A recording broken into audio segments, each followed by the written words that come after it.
Thank you to everyone for watching this video. Bismillahirrahmanirrahim. Assalamualaikum warahmatullahi wabarakatuh. Alhamdulillahirabbil alamin.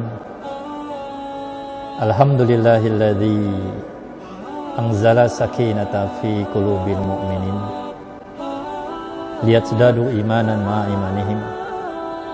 Fa'ala fabaina qulubina fa'asbahna binikmati ikhwana. Asyhadu an la ilaha illallah wa asyhadu anna Muhammadan abduhu wa rasuluhu la nabiyya ba'dah. Allahumma shalli wa sallim wa barik ala Muhammadin wa ala alihi wa ashabihi ajma'in, amma ba'd. Fa ya ibadallah, usikum wa nafsi wa iyya bi taqwallahu faqad fadal muttaqun. Ikhwatul iman yang dirahmati oleh Allah Subhanahu wa taala, saya ingin memberikan ilustrasi dari dua kisah sahabat. Yang pertama, saat Umar bin Khattab biasa meronda di tengah kota Madinah, memastikan tidak ada masyarakat, memastikan tidak ada warga yang kelaparan, memastikan masyarakat kota Madinah tidak ada yang kekurangan sembako. Maka presiden hadir langsung di tengah-tengah masyarakat. Amirul Mukminin Umar ibn Khattab langsung menginspeksi masyarakat kota Madinah dengan berjalan kaki meronda, memastikan dari rumah ke rumah tidak ada yang kekurangan sembako. Lalu di saat ketika Umar ibn Khattab di tengah kelelahan meronda di kota Madinah, ada sebuah rumah yang masih terang benderang. Di saat itu rumah-rumah yang lain sudah gelap gulita. Maka Umar ibn Khattab ingin memastikan ada apa gerangan rumah tersebut masih terang benderang, sementara rumah-rumah yang lain sudah gelap gulita, dan boleh jadi orang-orang lain di dalam rumah tersebut sudah tertidur lelap. Dan kenapa dengan satu rumah ini masih terang benderang? Apakah masih ada aktivitas di malam itu sehingga rumahnya masih terang benderang, atau memang bahkan boleh jadi bisa saja di rumah tersebut ada seorang anak yang masih menangis dikarenakan belum makan karena orang tuanya tidak memiliki bahan makanan yang untuk diberikan kepada anaknya. Maka seorang presiden, seorang Amirul Mukminin Umar ibn Khattab menghampirinya. Sambil melepas lelahnya, Umar ibn Khattab bersandar di dinding rumahnya sambil memperhatikan ada apa gerangan. Rupanya ketika Umar ibn Khattab bersandar di rumah tersebut, terdengar percakapan antara seorang ibu penjual susu dengan anaknya. Seorang ibu penjual susu tersebut mengatakan kepada anaknya, "Wahai anakku, masukkan air ke dalam bejana susu supaya susu kita tambah banyak. Lalu kamu di pagi hari berangkatlah ke pasar untuk menjual susu-susu kita, karena sepeninggal ayahmu, kambing-kambing yang kita miliki tidak mendapatkan rerumputan yang lebih banyak sehingga air susunya sedikit. Maka tambahkan saja air ini ke dalam bejana susu." Apa jawaban seorang anak tersebut? Seorang anak gadis penjual susu mengatakan kepada ibunya, "Wahai ibu, ini adalah perkara yang tidak diperbolehkan oleh syariat Islam. Ini adalah penipuan." Kata seorang ibu, "Sudah, masukkan saja. Hidup kita miskin. Tidak ada yang peduli dengan kita. Presiden ataupun pemerintah atau Amirul Mukminin pun tidak akan memperhatikan kita karena kita miskin. Maka tambahkan saja air ini ke dalam susu supaya susu kita lebih banyak, lalu kamu jual, kita mendapatkan keuntungan yang lebih banyak sehingga hidup kita tambah sejahtera." Jawaban anak tersebut mengatakan kembali kepada ibunya, "Wahai ibunda, ini adalah perkara yang tidak diperbolehkan oleh Amirul Mukminin.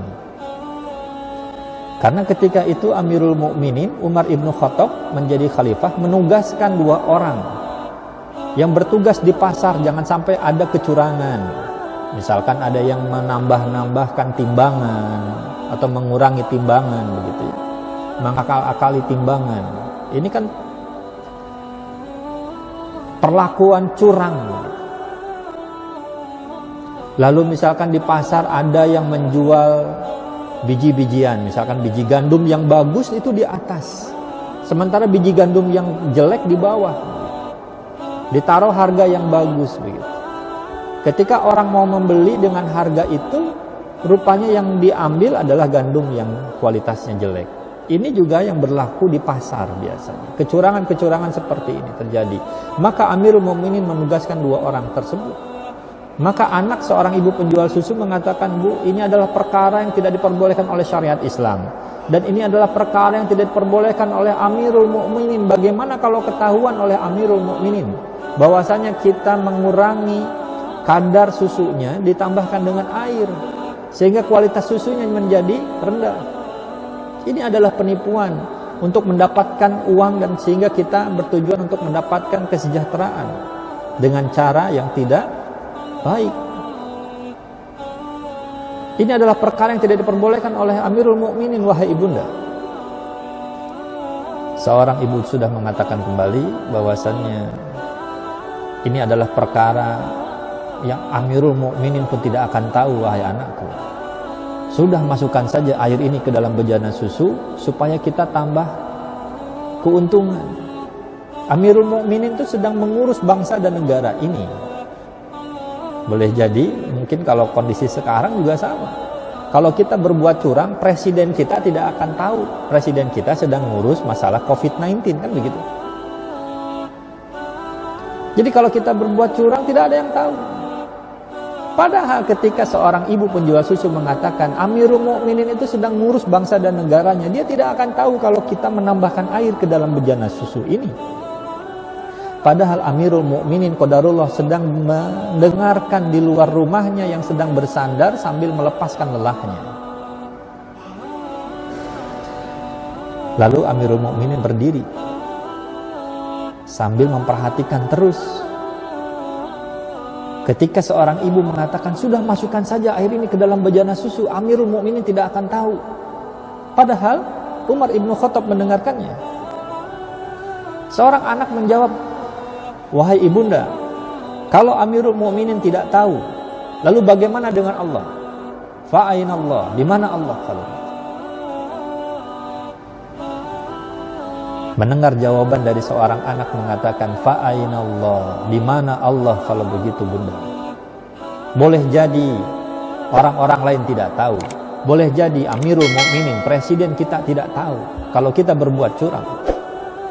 Boleh jadi kepolisian juga tidak tahu, kan begitu ya. Kalau mau dibawa kekinian di zaman kita sekarang. Aparatur negara tidak akan tahu begitu.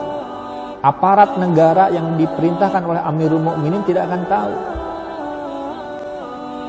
Boleh jadi mereka tidak tahu, tetapi bagaimana dengan Allah? Bagaimana dengan Allah ya ibu? Fa'ain Allah, di mana Allah kalau begitu?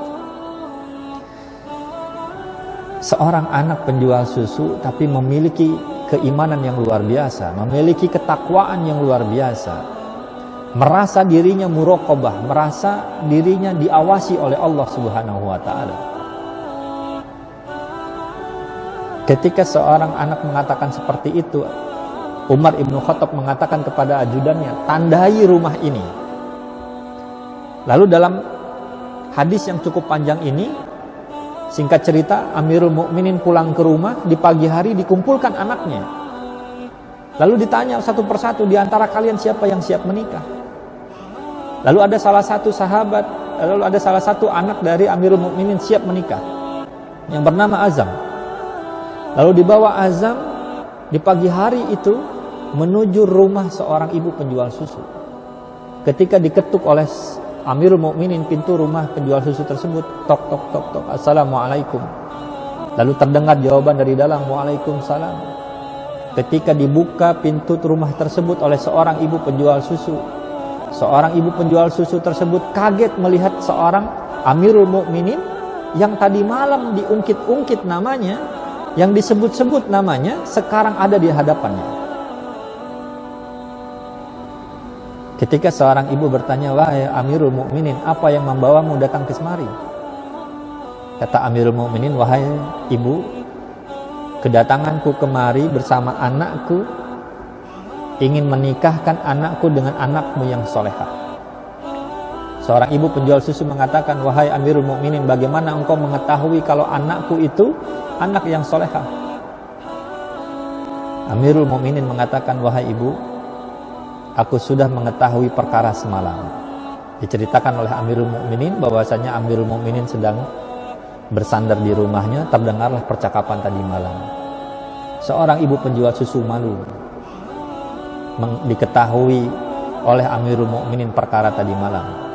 Tapi lihat, yang akhirnya seorang ibu merasa tertampar dengan jawaban seorang anak mengatakan, "Fa'ain Allah, di mana Allah?" Yang akhirnya perkara itu tidak jadi dilakukan. Yang menyebabkan awalnya seorang ibu ingin mengambil keuntungan dengan cara maksiat.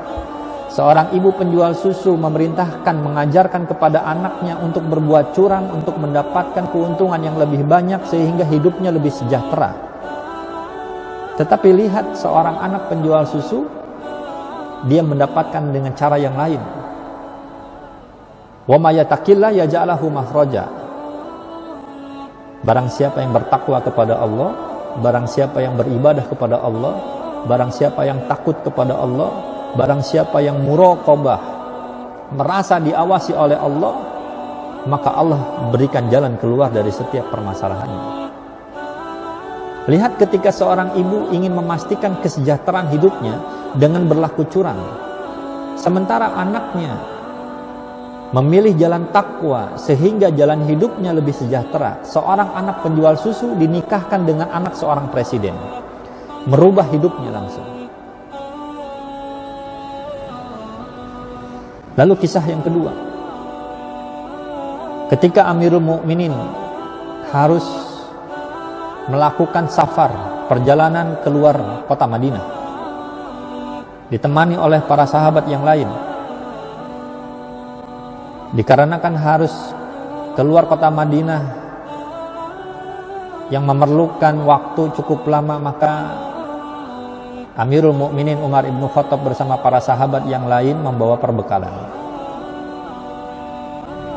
Membawa perbekalan yang cukup sampai di tujuan. Tetapi di pertengahan jalan Umar ibn Khattab berhenti di sebuah satu padang, yang dimana di padang itu ada seorang anak pengembala kambing.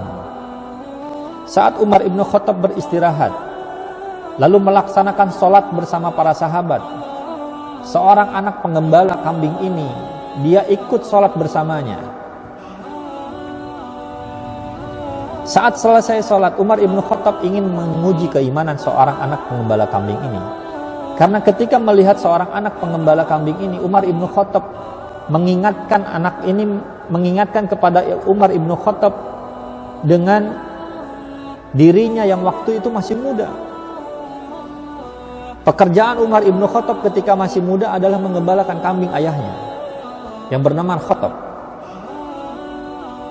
Lalu setelah mendapatkan modal dari adiknya, dia belajar berdagang ke Damaskus sampai akhirnya menjadi saudagar, menjadi pengusaha, lalu menggantikan peran ayahnya menjadi pemimpin Bani Adi. Sehingga ketika melihat seorang anak pengembala kambing ini, Umar ibn Khattab melihat dirinya ketika masih muda. Dan selesai sholat berjamaah bersama para sahabat, Umar ibn Khattab ingin menguji keimanannya. Dipanggil anak ini, "Wahai kisana, kemari. Engkau melihat kami dalam perjalanan. Kami membawa perbekalan. Tetapi kami khawatir perbekalan kami tidak cukup untuk sampai ke tujuan. Saya memiliki ide, bagaimana kalau satu kambing gembalamu itu saya beli. Ini ada uang, kamu simpan. Kamu simpan. lalu kamu katakan kepada majikanmu kalau satu kambing itu dimakan serigala atau mati atau hilang. Selesai. Lalu kambing itu kita makan bersama dan kamu boleh menikmatinya bersama kami. Apa jawaban anak penggembala tersebut? Karena anak tersebut tidak tahu sedang berhadapan dengan Amirul Mukminin. Karena kita sama-sama tahu kalau Umar ibn Khattab itu dengan para sahabat tidak ada bedanya. Dari segi pakaian sangat sederhana. Dikisahkan ketika Umar ibn Khattab harus menerima kunci Baitul Maqdis, maka seorang pendeta di negeri Syam di Palestina itu bertanya-tanya, mana ini presidennya, mana ini pemimpin Islam itu. Ketika Umar ibn Khattab bersama para sahabat datang itu bingung yang mana satu, karena Umar ibn Khattab dengan yang lain sama, pakaiannya hampir tidak ada yang membedakan. Misalnya.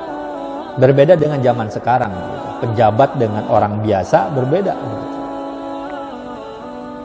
Terlihat secara kontras. Tapi ketika itu berbeda, maka seorang anak pengembala ini tidak bisa membedakan dan dia tidak tahu sedang berhadapan dengan Amirul Mukminin.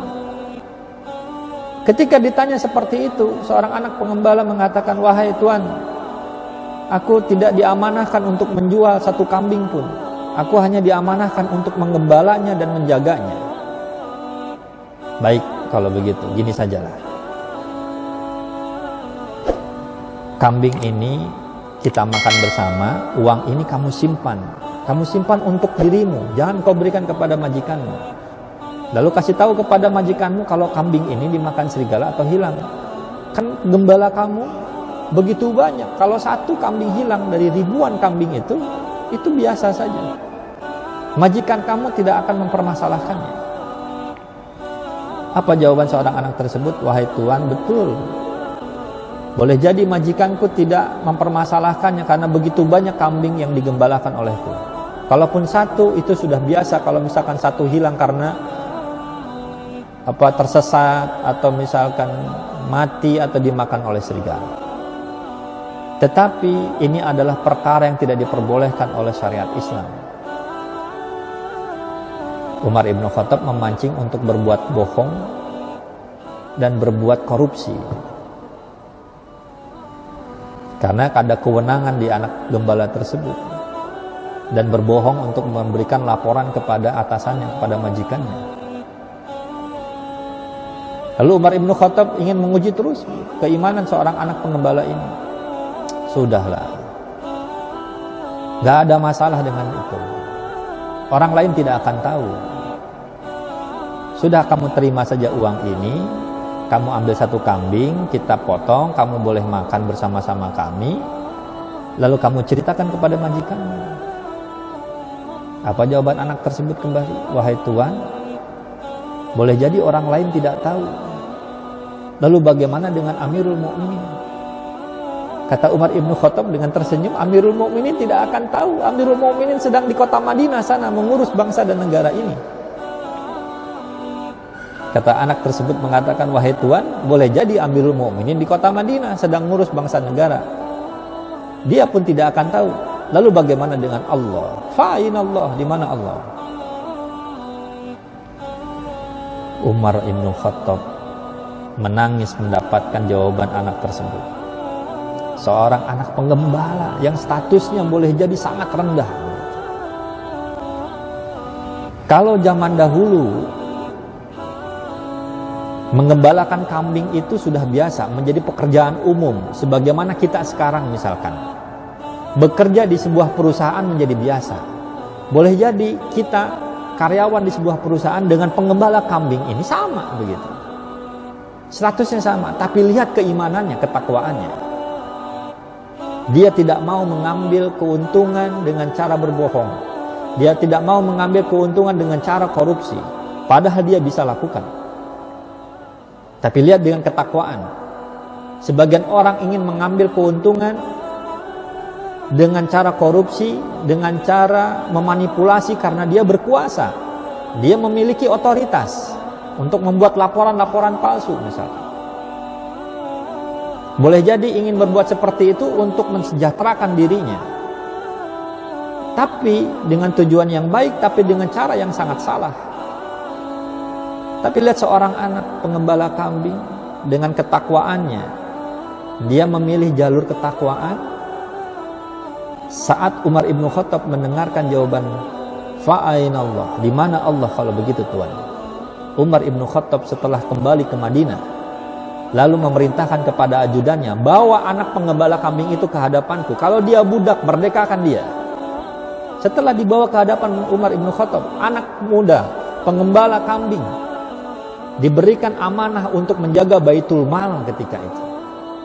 Boleh jadi kalau sekarang Baitul Mal adalah Bank Indonesia atau Menteri Keuangan sekalipun, pemimpin Bank Indonesia atau Menteri Keuangan, boleh jadi dia adalah sarjana ekonomi, memiliki pendidikan yang hebat, S1-nya, S2-nya boleh jadi ekonomi, S3-nya manajemen, boleh jadi keluaran jebolan atau lulusan luar negeri. Lihat seorang pengembala kambing, dia tidak memiliki status titel jabatan apapun, dia tidak memiliki ijazah sarjana apapun, tapi dia memiliki kejujuran. Umar ibnu Khattab memerintahkan dia mengamanahkan Baitul Mal kepada seorang anak pengembala kambing yang tidak memiliki sertifikat ataupun ijazah ekonomi misalkan atau manajemen. Tapi yang dipentingkan oleh Umar ibnu Khattab untuk menjaga Baitul Mal adalah kejujuran. Apa pelajarannya? Seorang anak pengembala kambing menjadi penjabat Baitul Mal ketika itu. Seorang karyawan biasa karena kejujurannya menjadi menteri ekonomi misalkan, atau menjadi petinggi atau penjabat Bank Indonesia misalkan. Dikarenakan ketakwaan, karena kejujurannya. Tidak penting sarjana ekonomi, sarjana manajemen, kalau tidak jujur. Apa manfaatnya sekarang? Apa ibrahnya? Apa pelajaran dari dua kisah ini? Seorang anak pengembala kambing, seorang anak penjual susu, mengatakan fa'ainallah, di mana Allah? Mereka begitu muraqabah, merasa diawasi oleh Allah Subhanahu wa taala, sehingga ketakwaannya merubah jalan hidupnya. Orang berpikir dengan cara curang, dengan cara menipu, dia bisa mendapatkan keuntungan sehingga hidupnya bisa lebih sejahtera. Tapi orang yang begitu muraqabah, dia memilih jalur ketakwaan. Wa may yattaqillah yaj'alhu makhraja. Barang siapa yang bertakwa kepada Allah, Allah berikan jalan keluar dari setiap permasalahannya.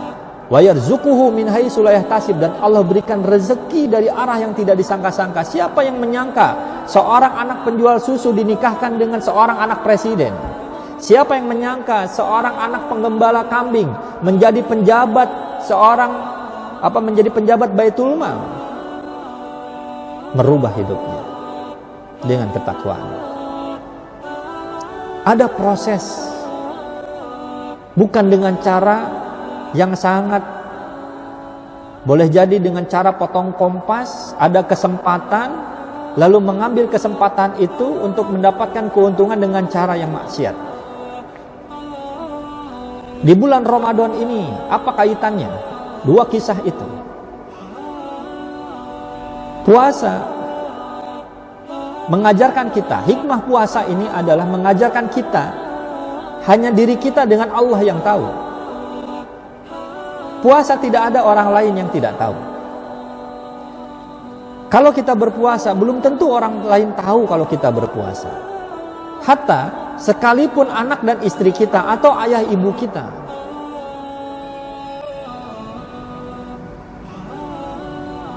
Di dalam hadis qudsi, Allah mengatakan, Allah berfirman, kullu amal ibni adamu lahu.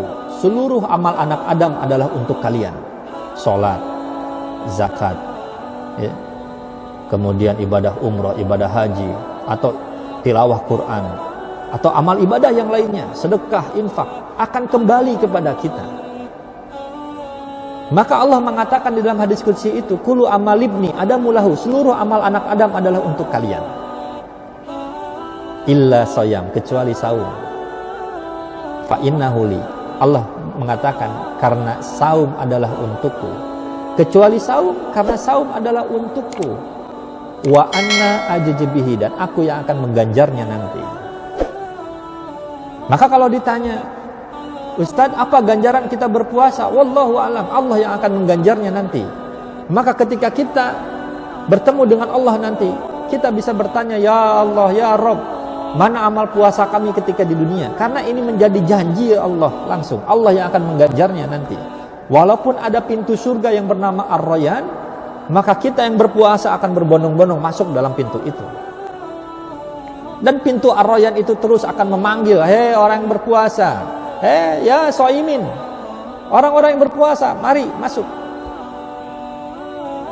Tetapi wabil khusus, atau kekhususan ganjaran orang yang berpuasa ini kita tidak ada yang tahu. Sampai Allah yang akan mengganjarnya nanti. Begitu hebatnya puasa. Karena saum adalah untukku. Kenapa? Karena boleh jadi orang sholat masih ada yang menyaksikan. Orang masih melihat orang sholat. Orang bersedekah, ada orang yang masih melihat orang yang bersedekah. Kalau kita bersedekah, kita berbuat baik, tilawah Quran, orang masih melihat. Tapi kalau kita berpuasa, siapa ya orang yang tahu kita berpuasa? Kalau bukan hanya diri kita dengan Allah. Apakah puasa kita yang seharusnya urusan puasa adalah antara diri kita dengan Allah? Lalu kalau misalkan kita berpuasa, apakah sudah terbentuk karakter kita seperti karakter seorang anak penjual susu yang merasa muraqabah, diawasi oleh Allah? Rasanya malu kalau kita berpuasa, saya minum sedikit lah, kan orang lain tidak tahu, ngumpet. Sama dengan seorang anak penjual susu.